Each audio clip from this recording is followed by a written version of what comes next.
Le livre du ciel. Tome 18. Mon Jésus, donne-moi la force, toi qui vois toute la répugnance que j'éprouve à écrire, au point que, si ce n'était de la sainte obéissance et de la crainte de te déplaire, je n'écrirais plus un seul mot.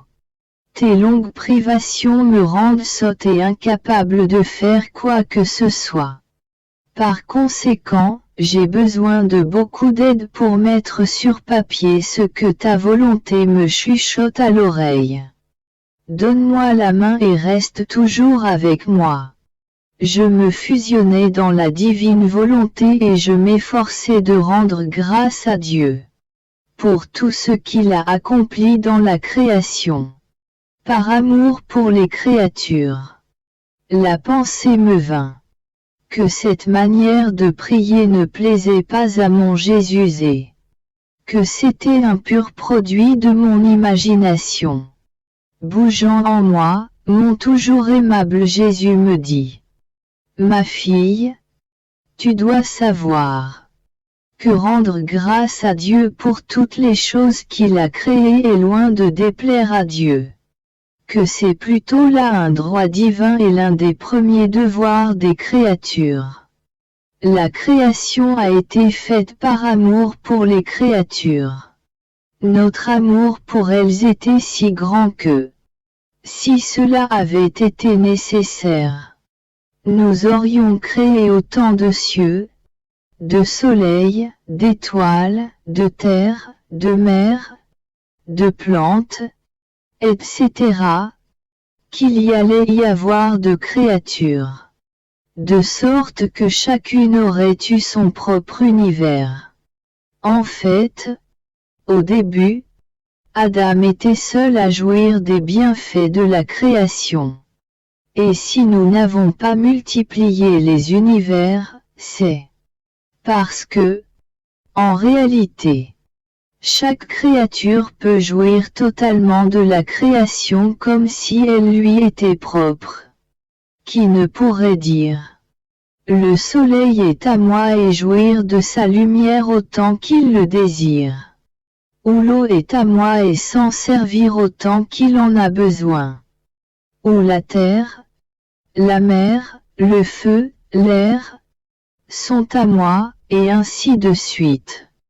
Si certaines choses peuvent manquer à l'homme, ou si sa vie est parfois dure, c'est à cause du péché qui, entravant l'accès à mes bienfaits, ne permet pas aux choses que j'ai créées d'être généreuses envers les créatures ingrates. Chaque chose créée est une manifestation de l'amour de Dieu envers ses créatures. Celles-ci ont le devoir d'exprimer à Dieu leur amour et leur gratitude pour ce grand bienfait. C'est même leur premier devoir envers le Créateur. Ne pas s'acquitter de ce devoir serait de leur part une grave fraude envers le Créateur. Ce devoir est si important que ma céleste maman, qui avait tant à cœur notre gloire, notre défense et nos intérêts, parcourut toutes les choses créées, de la plus petite à la plus grande, pour, au nom de toutes les créatures, y déposer un sceau d'amour, de gloire et de remerciement à l'endroit du Créateur. À la suite de ma mère, mon humanité a également rempli ce saint devoir. Ceci a amené mon Père à se montrer bienveillant envers l'humanité coupable. Il y a donc les prières de ma mère et les miennes. Ne veux-tu pas toi aussi refaire ces prières? En fait, c'est pour cela que je t'ai appelé à vivre dans ma volonté. Pour que tu t'associes à nous et pour que tu répètes nos actes. Après ces mots de Jésus, je me suis mise à parcourir toutes les choses créées afin d'apposer sur chacune un sceau d'amour, de gloire et de gratitude. dédié au Créateur au nom de toutes les créatures. Il me sembla y voir les sceaux de ma maman impératrice et de mon Jésus bien-aimé.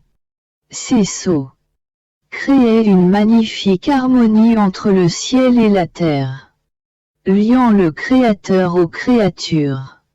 Ils étaient comme de ravissantes petites sonates célestes. Mon doux Jésus ajouta: Ma fille, toutes les choses créées résultent d'un acte de notre volonté. Elles ne peuvent changer ni leur place ni leur rôle. Elles sont comme des miroirs réfléchissant les qualités de Dieu. Certaines sa puissance, d'autres sa beauté, d'autres sa bonté, d'autres son immensité, d'autres sa lumière, etc. De leur voix muette, elles disent aux hommes combien Dieu les aime. À l'instar des autres créatures, l'homme a été créé par un acte de notre volonté. Cependant, dans son cas, il y a plus. Il est une émanation de notre sein. Une part de nous-mêmes. Nous l'avons créé avec une volonté libre. De sorte qu'il puisse croître sans cesse en beauté, en sagesse et en vertu. À notre ressemblance, il peut multiplier ses biens et ses grâces. Oh! Si le soleil avait une volonté libre et pouvait faire 2 soleils à partir d'1, 4 à partir de 2, quelle gloire! Quel honneur ne donnerait-il pas à son Créateur et quelle gloire elle ne se donnerait-il pas à lui-même?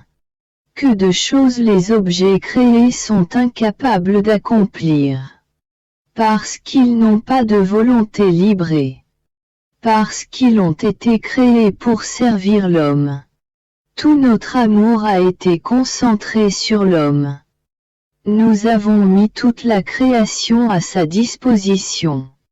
Nous avons tout organisé en fonction de lui. De sorte qu'il puisse utiliser nos œuvres comme des tremplins. Pour s'approcher de nous. Nous connaître et nous aimer. Aussi, quelle n'est pas notre peine. Quand nous le voyons en dessous des objets créés. Quand nous voyons sa belle âme enlaidie par le péché, horrible à voir.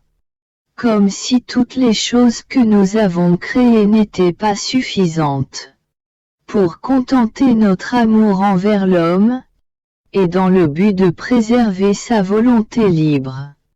Nous lui avons donné le plus précieux des cadeaux. Notre volonté. Nous lui avons donné ce cadeau comme principe premier de sa vie et de ses actions. Ayant à croître en grâce et en beauté, il avait besoin de cette suprême volonté. Celle-ci ne devait pas seulement tenir compagnie à sa volonté humaine, mais devait se substituer à elle pour diriger son agir. Hélas, l'homme a méprisé ce grand cadeau. Il n'a même pas voulu le connaître. Dans la mesure où l'homme accepte notre volonté comme principe de sa vie, il croît continuellement en grâce, en lumière et en beauté. Il répond au but premier de la création, et nous recevons par lui la gloire qui nous est due pour toute la création. Je me fusionnais dans la divine volonté, avec mon faible amour, je louais Jésus pour tout ce que, dans la création, il a fait pour la race humaine. Afin de donner plus de valeur à mon amour, Jésus bougea en moi et se mit à m'accompagner dans ce que je faisais. Il me dit: Ma fille, toutes les choses créées ont été faites pour l'homme. Ces choses n'ont pas de pieds, mais elles marchent. Elles se meuvent, soit pour trouver l'homme, soit pour se laisser trouver par lui. La lumière du soleil quitte les hauteurs des cieux pour venir vers l'homme, l'éclairer et le réchauffer. L'eau se met à la disposition de l'homme pour le rafraîchir, étanchir sa soif et même entrer en son intérieur. Les semences se faufilent dans le sol pour produire leurs fruits au profit de l'homme. Il n'y a aucune chose créée qui n'éprouve une attirance, une émotion, vers l'être qui lui a été destiné par le Créateur. Ma volonté veille à ce que l'ordre et l'harmonie règnent partout dans la création, au bénéfice de l'homme. Néanmoins, qui remercie ma volonté qui lui fut mis la lumière du soleil pour l'éclairer et le réchauffer, l'eau pour étanchir sa soif, le pain pour répondre à sa faim, les fleurs et les fruits pour le réconforter, et tant d'autres choses pour son bonheur. Puisque ma volonté fait tout pour l'homme, n'est-il pas juste que l'homme fasse tout pour accomplir ma volonté? Oh! Si tu savais quelle fête il y a chez les choses créées quand je viens servir la créature qui vit dans ma volonté. Ma volonté opérant chez les créatures et ma volonté opérant chez les choses créées s'embrassent amoureusement et chantent un hymne d'adoration au Créateur pour le grand prodige de la création. Les choses créées se sentent honorées quand elles servent une créature qui vit dans la volonté qui les anime. D'un autre côté, ma volonté éprouve un sentiment d'affliction vis-à-vis de ces mêmes choses créées, quand elles ont à servir des créatures qui ne vivent pas dans ma volonté. C'est ce qui explique que les éléments se dressent parfois contre l'homme, pour le frapper et pour le châtier. Ces éléments se sentent supérieurs à l'homme, parce que celui-ci s'est placé en dessous d'eux en quittant la volonté du Créateur. Eux-mêmes sont demeurés fidèles à cette volonté depuis le début de la création. Après ces propos de Jésus, je me suis mis à réfléchir sur la fête de l'Assomption de ma céleste maman. D'un ton tendre et touchant, mon doux Jésus me dit: Ma fille, le vrai nom de cette fête devrait être fête de la divine volonté. C'est la volonté humaine qui ferma le ciel, brisa les liens avec le Créateur, ouvrit la porte à la misère et aux souffrances, et mit fin à la fête céleste dont la créature devait jouir. Ma maman reine, en accomplissant sans cesse la volonté de l'Éternel. On peut dire que sa vie n'était que divine volonté. Ouvrit les cieux et rétablit au ciel les festivités avec les créatures. À chaque acte qu'elle faisait dans la volonté suprême, c'était fait au ciel. Des soleils se formaient pour orner cette fête, et des mélodies se créaient pour enchanter la Jérusalem céleste. La véritable cause de ces fêtes était l'éternelle volonté opérant en ma céleste maman. Cette volonté opérait en elle des prodiges qui étonnaient le ciel et la terre, l'enchaînaient à l'Éternel avec des liens d'amour indissolubles, et ravissaient le Verbe dans le sein même de sa mère. Enchantés, les anges répétaient: D'où viennent une telle gloire, un tel honneur, une telle grandeur et tant de prodiges chez cette créature? C'est pourtant de l'exil qu'elle provient. Stupéfiés et tremblants, ils reconnaissaient que c'était la volonté de leur Créateur qui agissait en elle, et ils disaient: Saint, Saint, Saint. Honneur et gloire à la volonté de notre souverain Seigneur. 3 fois sainte est celle qui laisse cette volonté suprême opérer en elle. Par-dessus tout, c'est ma volonté qui est célébrée en la fête de l'Assomption de ma très sainte mère. C'est ma volonté qui a élevé ma mère à une telle hauteur. Tout ce qui aurait pu lui arriver n'aurait été rien sans les prodiges que ma volonté opérait en elle. C'est ma volonté qui lui a conféré la fécondité divine, a fait d'elle la mère du Verbe. C'est ma volonté qui l'a fait embrasser toutes les créatures, devenir la mère de tous et aimer chacun d'un amour maternel divin.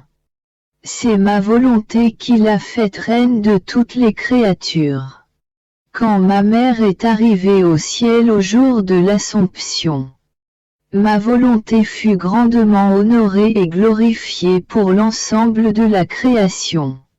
Et une grande fête, qui n'a cessé depuis, débuta dans le ciel. Bien que le ciel avait déjà été ouvert par moi, et bien que de nombreux saints s'y trouvaient déjà, c'est quand la Reine Céleste, ma bien-aimée mère, arriva au ciel que commença cette grande fête de ma volonté. Ma mère fut la cause première de cette fête, elle en qui ma volonté avait accompli tant de prodiges et qu'il avait si parfaitement observé pendant toute sa vie terrestre. Oh! Comme tout le ciel loua la volonté éternelle.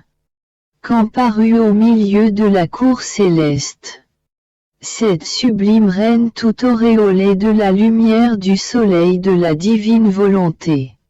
On la vit toute parée de la puissance du suprême Fiat, puisqu'il n'y avait pas un seul battement de son cœur, sur lequel ce Fiat n'était imprimé. Étonnés, tous les êtres célestes la regardaient en disant, « Monte, monte encore plus haut. » Il est juste que celle qui a tant honoré le suprême Fiat, par lequel nous nous trouvons nous-mêmes dans la patrie céleste, et le trône le plus élevé est, qu'elle soit notre reine. Le plus grand honneur qu'elle reçut ce jour-là fut que la divine volonté était honorée par elle. Mes jours sont de plus en plus amers à cause de la privation de mon doux Jésus. Il ne me reste que sa volonté. Ce précieux héritage que ces nombreuses visites ont laissé à ma pauvre âme. Me voilà maintenant toute seule, complètement oubliée par celui qui est toute ma vie. Pourtant, il me semble qu'il ne pouvait être sans moi et que je ne pouvais être sans lui. Qu'est-il donc advenu de celui qui m'aimait tant? Qu'est-ce que j'ai fait pour qu'il m'ait quitté? Ah! Jésus! Reviens, reviens, je n'en peux plus. Pendant que je me désolais ainsi d'avoir perdu celui qui était toute mon espérance et toute ma joie, Jésus s'imposa à moi, pour que je poursuive mes actes dans son adorable volonté. Il m'empêcha presque de me plaindre de sa privation. Ceci me laissa pétrifié, sans le moindre réconfort, ni céleste ni terrestre. Pendant que je poursuivais dans ce terrible état, je pensais aux souffrances que Jésus endura durant sa passion. Se montrant brièvement, il me dit, « Ma fille, à travers mes souffrances, j'étais toujours le même. Mon regard était toujours doux. Ma figure toujours sereine. Mes paroles toujours calmes et dignes. J'avais une telle égalité dans mes manières que les hommes auraient pu reconnaître que j'étais leur Rédempteur rien qu'à voir mon comportement. Bien que, par leur intensité et leur nombre, mes souffrances auraient eu de quoi m'anéantir complètement, il n'en était rien. au milieu de mes ennemis. Je demeurais comme un soleil majestueux. Avec ma sérénité habituelle et mon comportement paisible. Être constamment égal à soi-même. Et le propre de Dieu et des vrais fils de Dieu. Cette manière d'être imprime un caractère divin dans l'âme et révèle sa pureté et sa sainteté. Par contre, une humeur instable révèle un cœur tyrannisé par les passions et rend la personne déplaisante pour tout le monde. Je te recommande donc d'être toujours la même. La même avec moi. La même avec toi et la même avec les autres. La même aussi dans la souffrance. Y compris dans la souffrance de la privation de moi. Même si cette privation forme en toi et autour de toi des nuages de douleur. Tes manières égales seront la lumière qui dispersera ces nuages et révéleront que, bien que caché, je vis en toi. Après ces propos de mon adorable Jésus, j'ai continué à réfléchir sur ses souffrances pendant sa passion, avec, dans mon cœur, le clou de sa privation. Il se montra tout silencieux et si affligé qu'il suscita ma pitié. Je lui dis, « Mon amour, pourquoi restes-tu silencieux? Il me semble que tu ne veux plus me parler, ni même me confier tes secrets et tes peines. Toute bonté, bien qu'eût affligé, il me dit, « Ma fille, le silence dit parfois plus que les paroles. Gardez le silence et la décision de celui qui ne veut pas être dissuadé. D'un père qui se trouve avec un fils qu'il aime beaucoup. Au milieu d'autres fils qui se montrent indisciplinés et qu'il veut corriger. Crois-tu que, lorsque je ne viens pas te voir et lorsque je ne te fais pas participer à mes souffrances, cela ne signifie rien. Ah, ma fille, bien au contraire, cela est quelque chose de grand. Quand je ne viens pas, c'est que ma justice est chargée de châtiments pour frapper l'homme. Tous les maux passés, les tremblements de terre, les guerres, sont peu de choses en comparaison des tribulations qui s'en viennent, de la grande guerre et des révolutions qui se préparent. Les hommes commettent tant de péchés qu'ils ne méritent pas que je te fasse participer à mes souffrances pour les libérer des châtiments qu'ils méritent. Par conséquent, sois patiente. Ma volonté compensera le manque de ma présence visible, même si, caché, je suis en toi. Si je ne procédais pas ainsi, tu n'aurais pas la paix nécessaire pour poursuivre tes tournées habituelles dans ma volonté. En fait, c'est moi qui, caché en toi, effectue ces tournées et toi. Tu les fais avec celui que tu ne vois pas. Quand ma justice en aura terminé avec les châtiments, je viendrai comme auparavant. Par conséquent, sois courageuse, attends-moi et n'aie pas peur. Pendant qu'il me parlait, je me suis trouvée hors de mon corps au milieu des nations. Chez presque toutes, on pouvait voir des préparatifs de guerre. L'invention de nouvelles techniques de combat suscitant la frayeur rien qu'à les voir. Le grand aveuglement des hommes les amenait à agir comme des bêtes et les empêchait de voir qu'en blessant les autres, ils se blessaient eux-mêmes. Ensuite, tout effrayé, j'ai réintégré mon corps, sans mon Jésus et avec un clou dans mon cœur. parce qu'il m'avait laissé toute seule.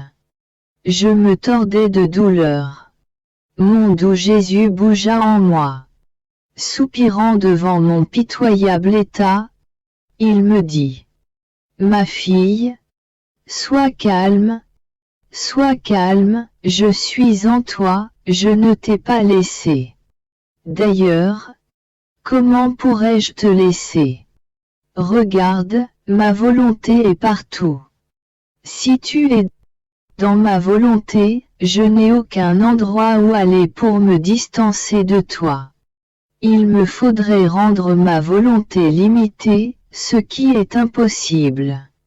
Donc, sois certaine que je ne t'ai pas laissé et plonge-toi toujours davantage dans l'immensité de ma volonté. Suivant ma manière habituelle, j'accompagnais mon doux Jésus dans les souffrances de sa passion. J'offrais la torture que me cause sa privation, comme une attestation de mon amour pour lui et pour le réconforter. Mon Dieu bien-aimé leva la main droite en mon intérieur. De ses doigts, il laissa couler du sang et de la lumière sur ma pauvre âme si affectée par le tourment de sa privation, au point que Jésus en était ému. Pour me réconforter, il me dit: Ma fille, courage, ne crains pas. Qui vit dans ma volonté vit au centre de mon humanité. Car, au même titre que le soleil se trouve au centre de sa sphère, ma divine volonté se trouve au centre de mon humanité. Et, au même titre que, sans quitter sa sphère où il trône majestueusement, le soleil répand sa lumière partout sur la terre. Ma divine volonté en mon humanité rayonne sur chaque personne et sur chaque endroit sur la terre. Comme l'homme avait rompu son lien avec la divine volonté, il était approprié que, en son nom, mon humanité fasse les premiers pas pour refaire ce lien. C'est ainsi que, par sa vie, ses paroles et ses souffrances, mon humanité a ramené l'homme vers son Créateur, pour qu'il soit de nouveau conforme à l'ordre pour lequel il avait été créé. Et, par le fait que l'âme qui vit dans ma volonté est au centre de mon humanité, tout ce que j'ai fait et souffert est orienté vers cette âme. Si elle est faible, je lui donne de la force. Si elle est souillée, mon sang la lave et l'embellit. Mes prières la soutiennent. Mes bras la tiennent fermement et la couvrent du fruit de mes travaux. En somme, tout tourne pour défendre et aider cette âme. Et voilà pourquoi la pensée de mes souffrances est comme naturelle pour toi. Puisque tu vis dans ma volonté, mes souffrances t'entourent comme des nuages de lumière et de grâce. Dans la sphère de mon humanité, ma volonté place mes travaux, mes pas, mes paroles, mon sang, mes blessures, mes peines, et tout ce que j'ai fait comme en action pour interpeller l'homme et lui donner l'aide et les moyens nécessaires pour qu'il soit sauvé et revienne dans le sein de ma volonté. Si ma volonté avait interpellé l'homme directement, il aurait eu peur. À la place, j'ai choisi de l'attirer. Par tout ce que j'ai réalisé et souffert, comme autant d'encouragements et de moyens, pour le faire revenir dans mes bras, vivant au centre de mon humanité. L'âme qui vit dans ma volonté profite pleinement des fruits de tout ce que j'ai fait et souffert. Ma volonté réalise totalement en elle le dessein pour lequel elle a été créée. Quant à celui qui ne vit pas dans ma volonté, il peut très bien trouver le moyen d'être sauvé, mais Il ne jouit pas de tous les fruits de la création et de la rédemption. À la suite de ces mots de mon aimable Jésus, je lui dis: Mon amour, je suis confuse. Tu me dis que je vis dans ta volonté. Ensuite, tu me quittes. Ah! Quel dur martyre tu me fais subir. Toi seul maintiens le souffle de vie en ma pauvre âme. Dès que tu me quittes, tout change. Je ne me reconnais plus. Tout meurt en moi, la lumière meurt, l'amour meurt. Oh! S'il te plaît, aie pitié de moi et ne me quitte plus. Je n'en peux plus. Me coupant la parole et soupirant, mon Jésus me dit: Ma fille, sois calme. Cesse ces propos qui me blessent le cœur. Oh! Comme je voudrais retirer ce clou de ton cœur. Je le sais. Pour celui qui m'aime, ce clou est insupportable. Il tue continuellement sans pitié. Laisse tomber cette pensée que je pourrais te quitter. Tu dois te convaincre que je ne te quitte pas, mais que je m'enfonce plus profondément en toi et que je reste silencieux dans le petit navire de ton âme. La vérité est que rien n'est changé en toi. Tout ce qui était là est encore là en parfait ordre. Il suffit d'un petit mouvement de ma part, et je suis avec toi. Et puis, comment pourrais-je te quitter? Celui qui fait ma volonté et vit en elle est complètement lié par les liens qui attachent les créatures au Créateur, les âmes sauvées au Rédempteur, et les âmes sanctifiées au Sanctificateur. Ma volonté scelle tous ces liens et rend la créature inséparable de moi. Par conséquent, sois assuré que ton Jésus ne te quitte jamais. Pendant qu'il disait cela, j'ai vu de nombreux rayons de lumière arrivant à mon cœur. Certains étaient liés à toutes les choses créées, d'autres à tout ce que Jésus a fait et souffert, et d'autres aux sacraments. Que tout soit pour la gloire de Dieu, le bien de mon âme et de toutes les âmes. Amen. Comme à l'accoutumée, je me fusionnais dans la très sainte volonté de Dieu. Pendant que je m'employais à placer des « je t'aime » sur toutes les choses créées, je voulais que mon Jésus ne voie et n'entende que ces « je t'aime », ou encore qu'il voie et entende tout à travers ces « je t'aime ». Une pensée me vint à l'esprit. Je me comporte comme une enfant qui ne sait rien dire d'autre que son petit boniment appris par cœur. À quoi riment ces « je t'aime » sans cesse répétés?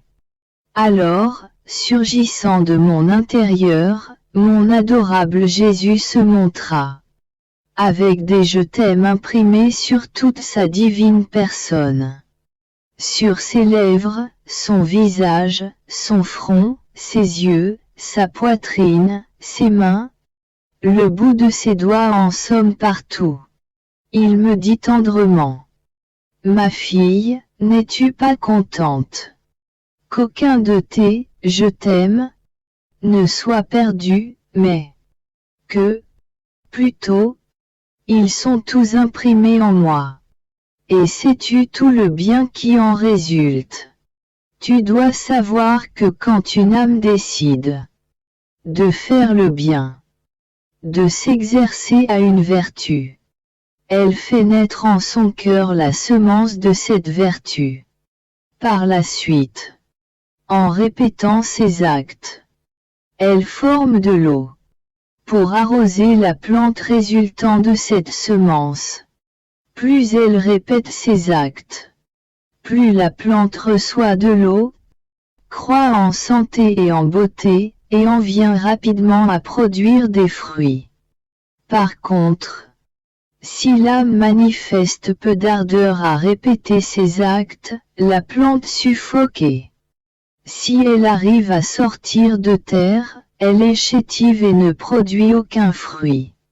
Pauvre plante qui manque d'eau pour croître. Mon soleil ne se lève pas sur elle. Pour la féconder. La faire mûrir. Lui faire donner de beaux fruits. Si l'âme répète sans cesse ses actes, elle produit beaucoup d'eau pour arroser sa plantée. Mon soleil se lève sur elle chaque fois qu'elle reçoit de l'eau. Je me réjouis beaucoup en la voyant si remplie de force et croître si rapidement. Je fais monter ses branches jusqu'à moi et, en voyant ses nombreux fruits, je les cueille avec plaisir. Et j'aime me reposer à son ombre. La répétition de tes « je t'aime » te procure l'eau. Pour faire croître en toi l'arbre de l'amour. La répétition d'actes de patience engendre en toi l'arbre de la patience. La répétition de tes actes dans ma volonté forme l'eau. Pour faire croître en toi l'arbre divin et éternel de ma volonté. Rien n'est formé par un seul acte ou seulement quelques actes. Il faut des actes sans cesse répétés. Seul ton Jésus peut former des choses, y inclut les plus grandes, par un acte simple. Parce qu'il possède la puissance créatrice. C'est à force de répéter le même acte que la créature peut, petit à petit, former le bien qu'elle désire. Par l'habitude, une vertu devient naturelle. Il en va ainsi dans l'ordre naturel. Une personne ne peut devenir institutrice sans avoir lu les voyelles et les consonnes de nombreuses fois. Elle doit travailler sans cesse de manière à saturer son esprit, sa volonté et son cœur de toute la science nécessaire pour pouvoir enseigner aux autres. Une personne ne peut être rassasiée si elle ne mange pas bouchée par bouchée la nourriture dont elle a besoin. Un fermier ne peut procéder à sa récolte s'il n'a pas travaillé jour après jour pendant longtemps dans son champ. Il en va ainsi pour beaucoup d'autres choses. Répéter sans cesse un même acte est le signe que la personne veut vraiment atteindre son but. Par conséquent, répète sans cesse, sans jamais te lasser point. Ensuite, m'étant trouvé hors de mon corps, mon doux Jésus me transporta à tous les endroits où, pendant qu'il était sur la terre, il a agi, souffert, prié, et aussi pleuré. Tout était en acte, tout ce qu'il a fait. Et mon Dieu bien-aimé me dit, ma fille, fille de ma suprême volonté, ma volonté veut que tu participes à tout. Ce que tu vois, ce sont tous les actes que j'ai accomplis sur la terre.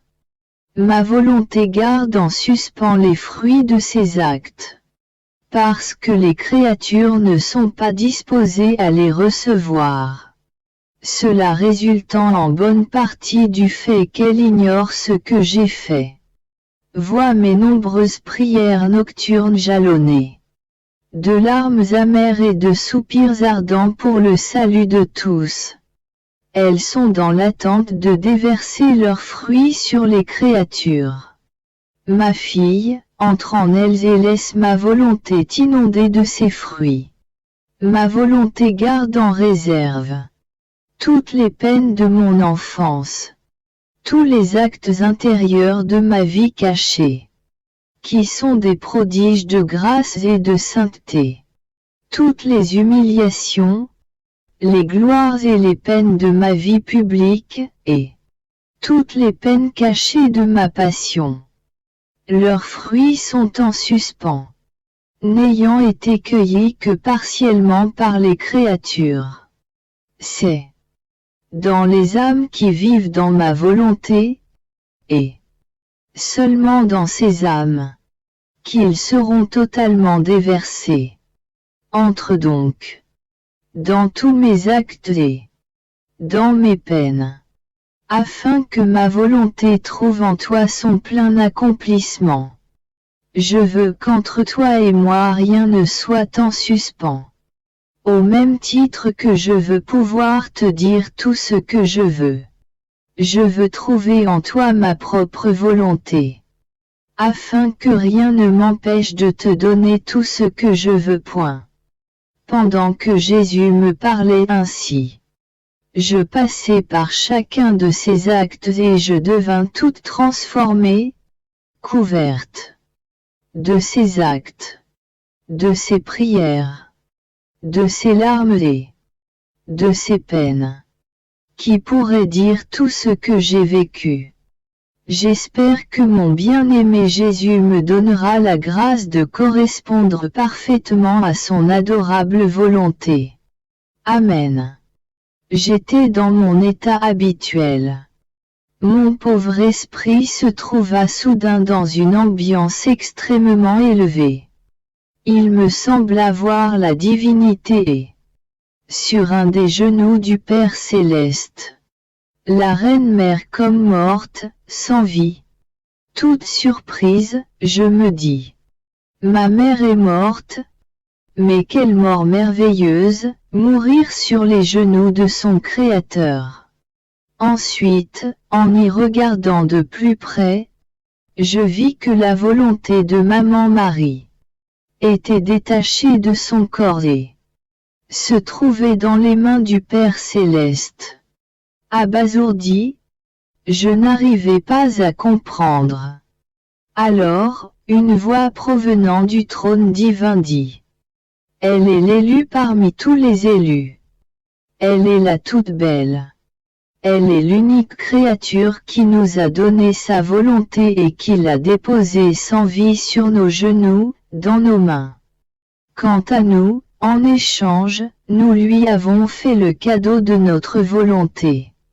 Nous ne pouvions lui faire un plus grand cadeau, puisque l'acquisition de cette suprême volonté lui donnait le pouvoir de faire descendre le Verbe sur la terre et d'enclencher la rédemption de l'humanité.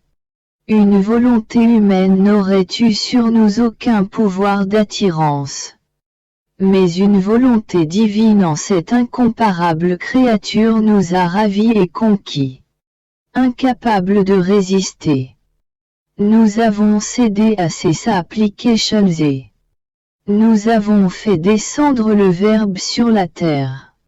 Cela dit, nous attendons de toi que tu viennes mourir sur l'autre genou du Père, en nous donnant toi aussi ta volonté. Par la suite, en voyant dans nos mains ta volonté morte comme si elle n'existait plus pour toi, nous te ferons cadeau de la nôtre et, à travers toi, c'est-à-dire à travers notre volonté en toi, notre fiat revivra sur la terre. Nous regarderons vos deux volontés, celle de la divine Mère et la tienne comme un gage précieux, apte à servir de rançon pour toutes les autres volontés humaines. Ensuite, la voix cessa de se faire entendre. Je me suis retrouvé sur l'autre genou du Père dans l'acte de rendre mon demi-soupir. Puis, j'ai réintégré mon corps. Je suis incapable de dire comment je me sentais. Mais je peux seulement dire que j'ai prié de tout mon cœur pour que ma volonté ne revienne jamais plus en moi et que seule la volonté de Dieu ait vie en moi. Ah! Cette volonté possède tous les biens, reflète parfaitement Jésus en les âmes, embrasse tout et donne un parfait retour à Dieu pour ses œuvres de la création, de la rédemption et de la sanctification. Elle peut tout accomplir, elle est la reine qui gouverne tout. Plus tard, j'ai vu ma céleste maman avec son bébé Jésus dans les bras.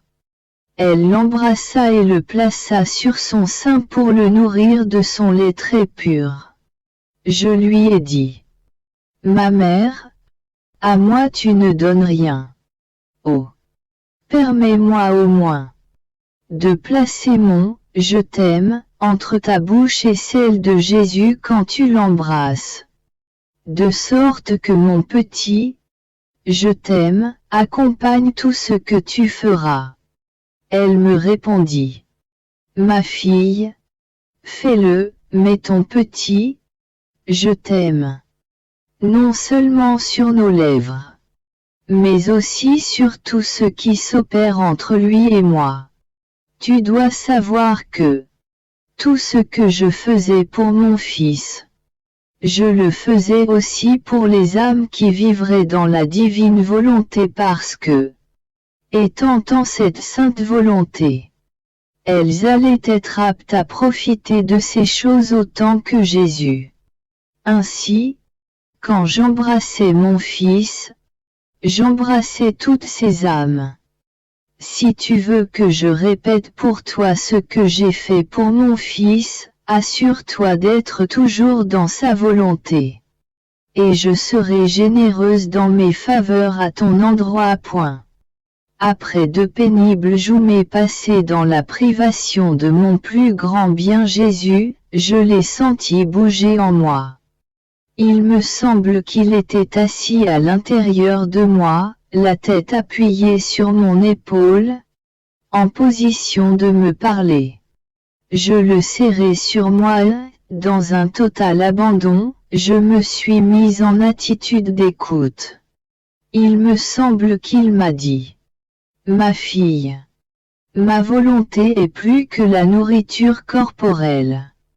Celle-ci donne de la force au corps, lui procure de la chaleur, met de la vie dans ses membres, augmente la quantité de son sang, ravive l'intelligence de la personne et l'incite à de nouveaux travaux et sacrifices.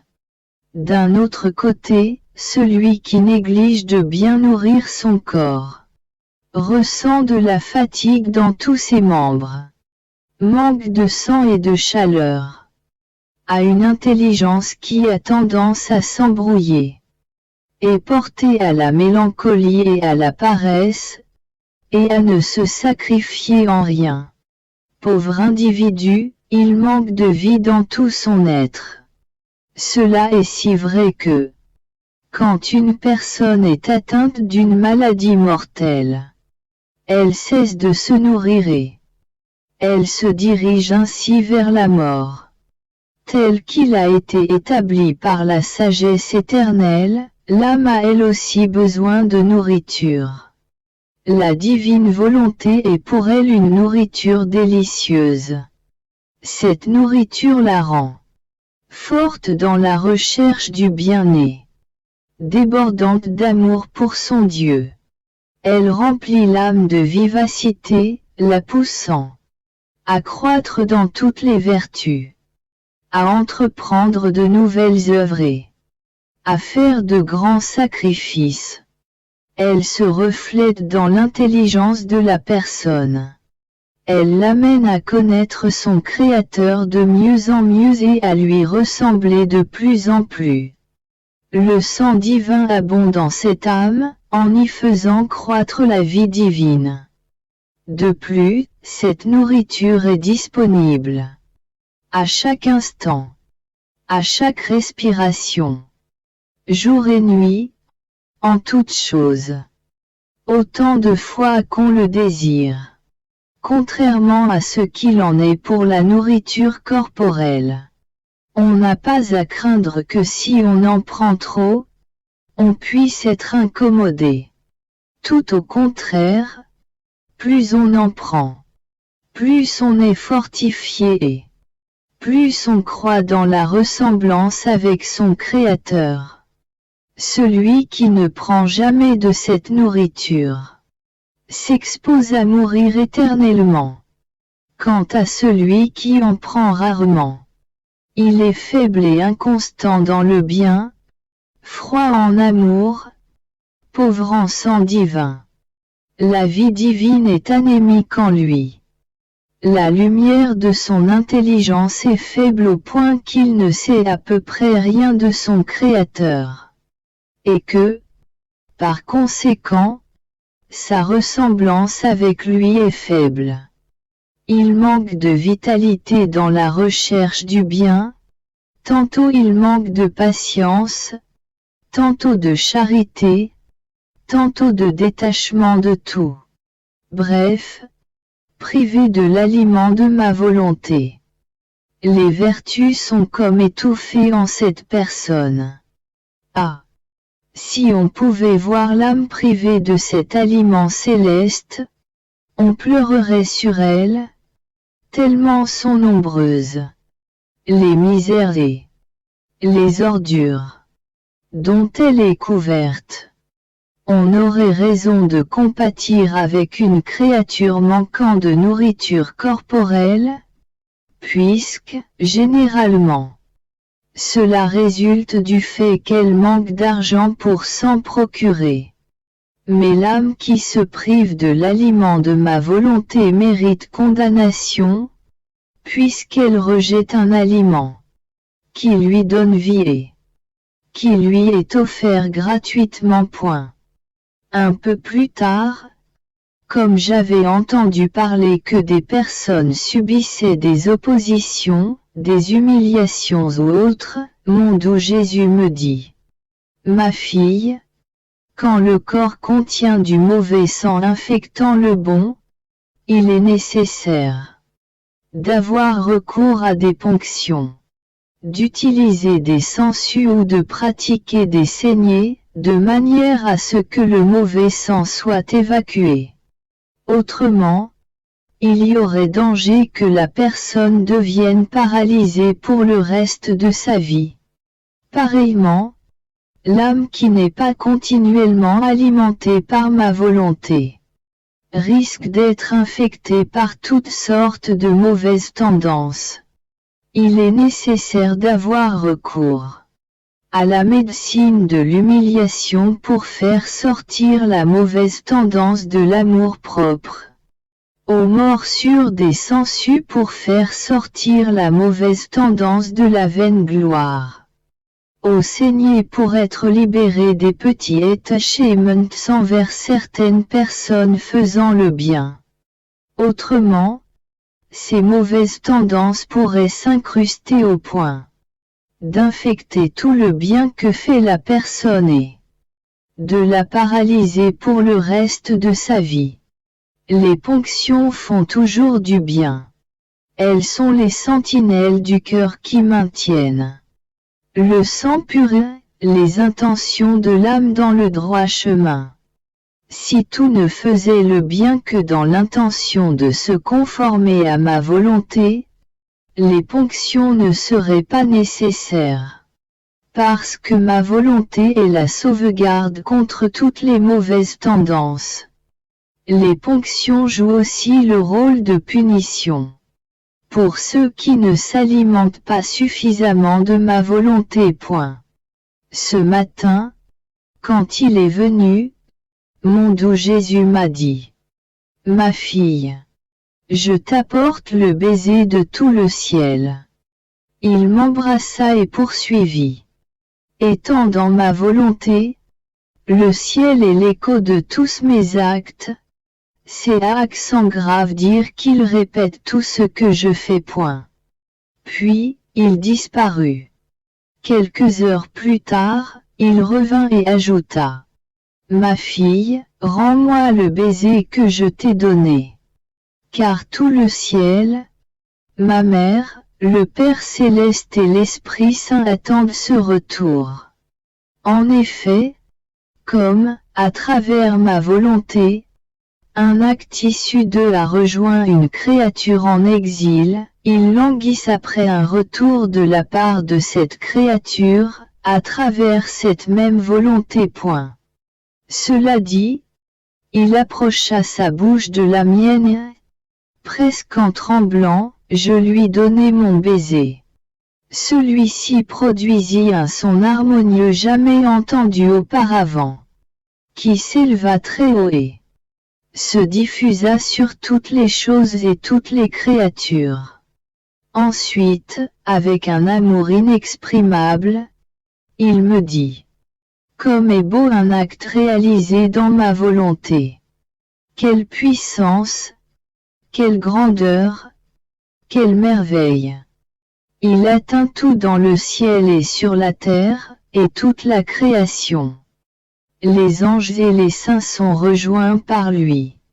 Un tel acte doit avoir un retour, sans quoi tous auraient de la peine, en constatant qu'un acte divin auquel ils ont participé n'a pas eu de retour. À l'instar d'un fort son de cloche, un acte fait dans ma volonté attire d'abord l'attention de tous, puis se répète avec douceur. À travers lui, tous décèlent une âme agissant dans ma volonté et elles reçoivent la gloire et l'honneur d'un acte divin. Ensuite, il disparut. Quant à moi, je me fusionnai dans la divine volonté, en m'attristant pour chacune des offenses faites à mon Jésus par les humains, du premier homme venu sur la terre jusqu'au dernier qui y viendra, en demandant pardon pour ces offenses. Pendant que je faisais ainsi, je me disais: mon Jésus, mon amour, ce n'est pas assez pour moi de m'attrister et de demander pardon pour toutes ces offenses. Mais je voudrais annihiler tout péché, de sorte que tu ne sois plus jamais offensé. Bougeant en moi, mon Jésus me dit: ma fille, j'ai éprouvé une peine particulière pour chaque faute commise par les humains, et j'ai associé à chacune un pardon pour le coupable. Ces pardons sont en suspens dans ma volonté, et quand un pécheur éprouve de la peine pour une faute commise, ma peine se joint à la sienne et je lui accorde aussitôt le pardon.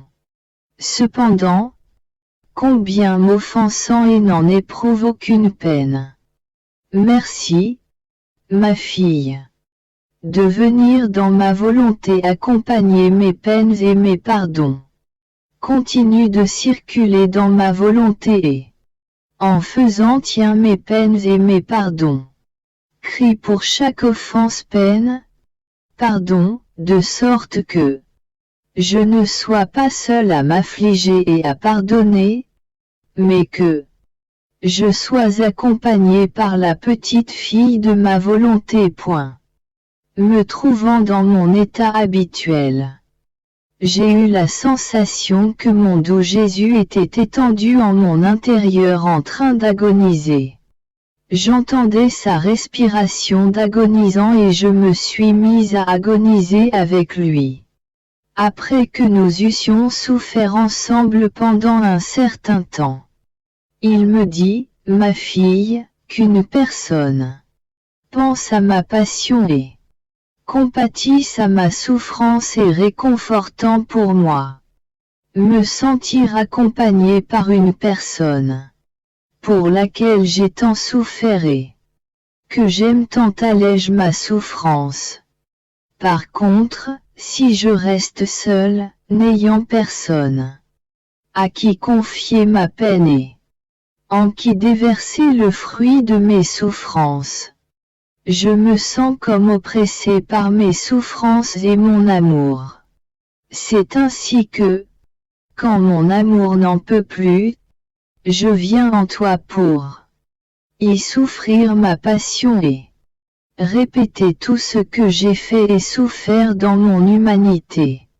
Qu'une créature revive ma passion et qu'une autre ne fasse que penser à ma passion en compatissant à ma souffrance. Il y a une différence pour moi. Astérisque dans le premier cas, je ressens que la créature revit vraiment ce que j'ai vécu et me donne un retour de vie divinée. Astérisque dans le second, je ressens simplement la compagnie d'une créature. Mais, sais-tu en qui je puis vraiment répéter ma passion? En la personne qui a ma volonté comme centre de sa vie. Ma volonté est un acte simple et non pas une succession d'actes. Cet acte simple est comme fixé à un point qui ne bouge jamais, l'éternité. Sa circonférence est si immense que rien ne peut s'en échapper. Il est l'acte premier, l'acte éternel. Tout provient de lui. Il embrasse tout et tout d'une seule étreinte. La création, la rédemption, et la sanctification sont un seul acte pour ma volonté. Elle a le pouvoir de faire sien tous les actes, comme s'il ne faisait qu'un. La créature qui vit dans ma volonté a en sa possession cet acte simple. Il n'y a donc pas à s'étonner qu'elle prenne part aux souffrances de ma passion. À travers cet acte simple, elle rejoint son Créateur dans l'acte de créer. Ne faisant qu'un avec son Dieu. Elle crée avec lui, participant ainsi à la gloire de la création et du Créateur.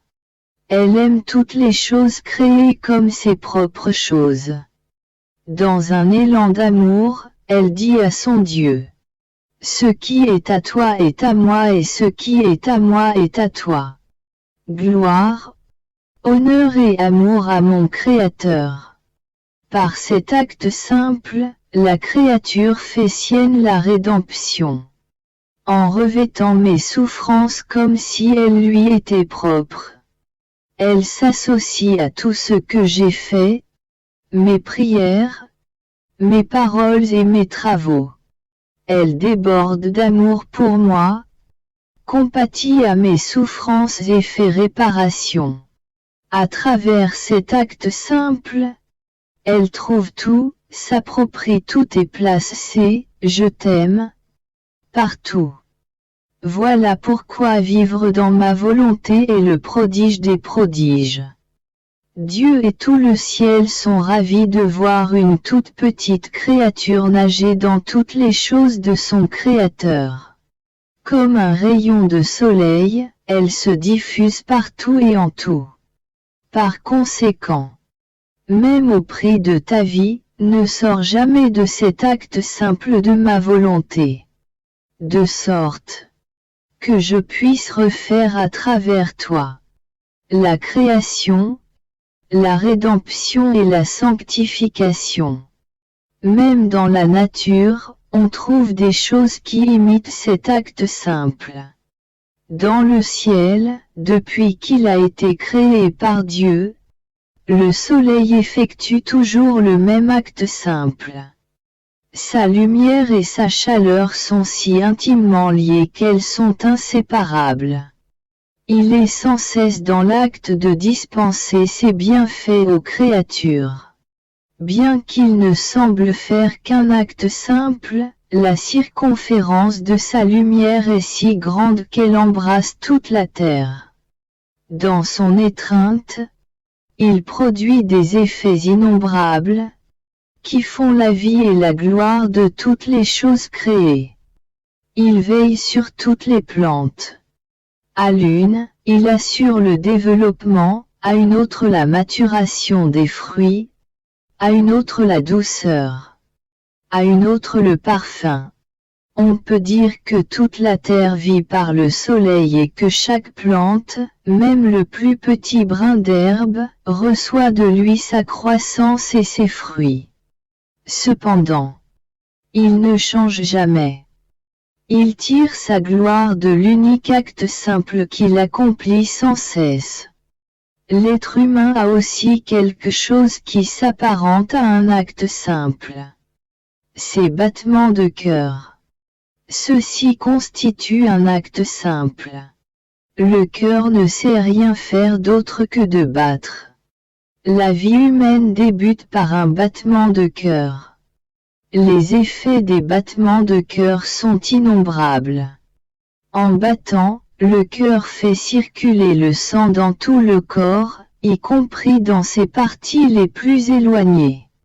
Il donne de la force aux pieds pour qu'ils puissent marcher, aux mains pour qu'elles puissent travailler, à la bouche pour qu'elle puisse parler, au cerveau pour qu'il puisse penser. Il donne chaleur et force à toute la personne. Tout dépend des battements de cœur. S'ils deviennent déficients, la personne perd son énergie et le désir de travailler, son intelligence faiblit. Elle est remplie de problèmes, mal-être général. Et si le cœur cesse de battre, la vie elle-même cesse.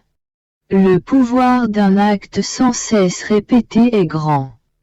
Cela est particulièrement vrai en ce qui concerne le Dieu éternel qui a tout fait en vertu d'un seul acte simple.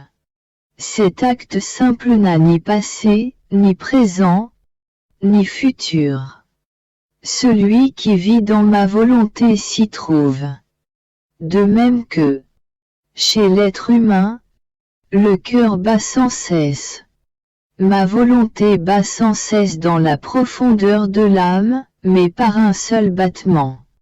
C'est ainsi que ma volonté transmet à l'âme sa beauté, sa sainteté, sa force, son amour, sa bonté, sa sagesse. Cet acte de ma volonté enclôt le ciel et la terre. Comme c'est le cas pour la circulation du sang. Ces effets atteignent tout, y compris les endroits les plus élevés et les plus éloignés. Cet acte agit avec vigueur et règne complètement, un prodige que seul un Dieu peut réaliser. Cet acte nous fait découvrir de nouveaux cieux, de nouveaux abysses de grâce, et des vérités surprenantes. Si on demandait à l'âme d'où lui vient tout cela, elle répondrait. À l'instar du soleil avec sa lumière et sa chaleur, des battements de cœur chez l'être humain, et de l'acte simple du Dieu éternel. Je ne fais qu'une seule chose, sans cesse. J'accomplis la volonté de Dieu et je vis en cette volonté. C'est là mon secret et mon contentement. Après ces mots, Jésus disparut. Un peu plus tard, je me suis retrouvé hors de mon corps avec le petit bébé Jésus dans les bras. Il était très pâle et tout tremblant. Ses lèvres étaient bleues. Il avait froid et était très épuisé, au point de faire pitié. Il semblait s'être réfugié dans mes bras pour que je le protège. Je l'ai serré sur mon cœur pour le réchauffer. Je pris ses petites mains et ses petits pieds dans mes mains et je l'ai serré pour qu'il cesse de trembler. Je l'embrassai maintes et maintes fois et lui dis que je l'aimais beaucoup, beaucoup. Pendant que je faisais cela, il retrouva ses couleurs et cessa de trembler.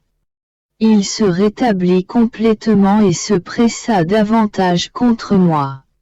Ensuite, alors que je pensais qu'il resterait toujours avec moi, je vis avec surprise qu'il commençait à descendre de mes genoux. Alors, je me suis mise à pleurer en le retenant par un bras et en lui disant « Jésus, où vas-tu? Comment est-ce possible? Tu me quittes. » Il me répondit « Je dois partir. » Repris « Quand reviendras-tu? » Il me répondit « Dans 3 ans. » Puis, il commença à s'éloigner. Ma peine était extrême. Au milieu de mes larmes et de mes convulsions, je me répétais. Je ne le verrai plus jamais pendant 3 ans. Ô mon Dieu, qu'est-ce que je vais faire? Ma peine était si grande que j'en perdis connaissance et je ne pouvais plus rien entendre. Par la suite, ayant repris connaissance, les yeux à peine ouverts, je vis qu'il était revenu et qu'il remontait sur mes genoux. Il se blottit sur moi et me caressa avec ses petites mains, m'embrassa et me répéta. Calme-toi, car je ne te quitte pas.